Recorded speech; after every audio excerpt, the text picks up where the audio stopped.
नमस्कार, मैं PM DNA Singh और आप देख रहे हैं कमाल है यार। आज हम बात करेंगे भक्ति थापा के बारे में, जो अभी अभी नेपाल के नवीनतम राष्ट्रीय नायक बने हैं, यानी कि नेशनल हीरो बना दिया गया है नेपाल का उन्हें, जो कि आज के न्यूएस्ट नेशनल हीरो हैं। अब हम जानेंगे कि भक्ति थापा कौन हैं, उनका जन्म कब हुआ और उन्होंने ऐसा नेपाल के लिए क्या किया है जो कि आज नेपाल ने उन्हें नेशनल हीरो बना दिया है। और इसी के साथ ही नेपाल का ये 17वां नेशनल हीरो निकलकर सामने आया है। आज हम 17वें नेपाल के नेशनल हीरो की पूर्ण जानकारी लेंगे, तो वीडियो के अंत तक बने रहिए। और अगर आप चैनल पर नए हों तो चैनल को सब्सक्राइब करके बेल आइकन दबा लीजिए, ताकि आपको अगला अपडेट भी सबसे पहले मिल सके। दोस्तों, सरकार ने भक्ति थापा को नेपाल का नवीनतम राष्ट्रीय नायक यानी कि राष्ट्रीय विभूति घोषित कर दिया गया है। और 73 वर्षीय थापा ने 1815 में वर्तमान में भारत के उत्तराखंड में स्थित देहथल में अंग्रेजी सेना के साथ लड़ाई के दौरान अपने जीवन का बलिदान कर लिया था। लेकिन उससे पहले हम जान लेते हैं कि भक्ति थापा का जन्म कब हुआ। तो मैं आपको बता दूं कि 1741 में लमजंग डिस्ट्रिक्ट में इनका जन्म हुआ, जो कि नेपाल में स्थित है। और इनकी डेथ है वो 1815 में युद्ध लड़ते हुए हो गई देउथाल गढ़वाल डिवीजन में, जिसे किंगडम ऑफ नेपाल कहा जाता है। प्रेजेंट डे उत्तराखंड कह सकते हैं इसे। और अभी भक्ति थापा का एक बड़ा नाम जिसे कहा जाता है ग्रैंड ओल्ड मैन ऑफ देउथाल। इसके अलावा दोस्तों, भक्ति थापा का चिल्ड्रन नेम था रामदास थापा छेत्री।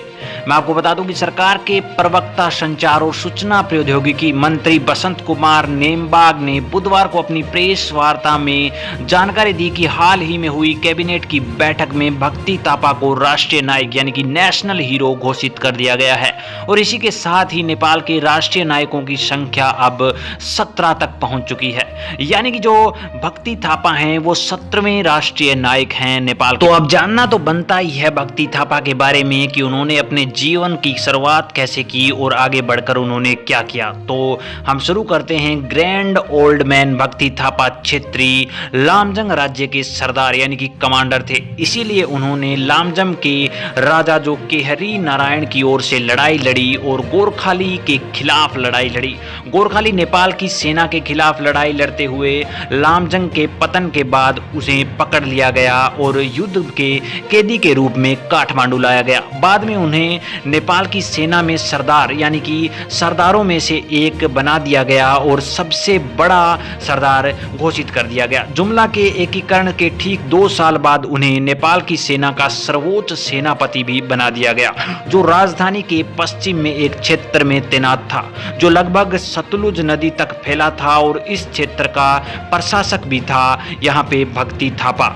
जुमला जिले के एकीकरण में सरदार भक्ति थापा की बड़ी सफलता ने उन्हें एक महान व्यक्ति बना दिया।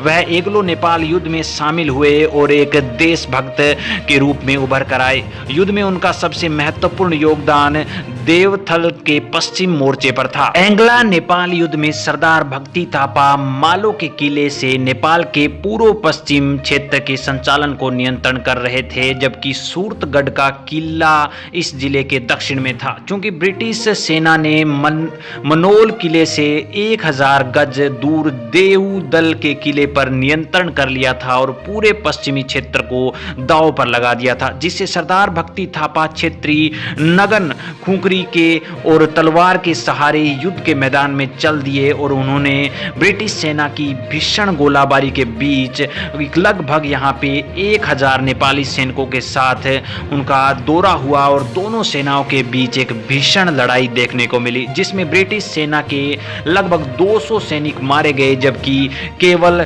शस्त्रगार को छोड़कर सभी अधिकारी भी मारे गए। इसी लड़ाई के बीच जब सरदार भक्ति थापा ने इस ब्रिटिश तोप को पकड़ने की कोशिश की तो उनके दिल में एक गोली लग गई और मेजर डेविड ओचरलोनी ने सरदार भक्ति थापा छेत्री के शव को डोसाला, जो कि 1916 होता है, उसमें ढकने के बाद नेपाली सेना को बहुत सम्मान पूर्वक सौंपा दिया। अगले ही दिन उनके शरीर का अंतिम राज्य गार्ड ऑफ ऑनर के साथ अंतिम संस्कार कर दिया गया और उनकी 2 पत्नियों ने सती यानी कि जो हमारी परंपरा होती है, जो अपने पति के साथ ही जल जलकर भस्म हो जाती हैं।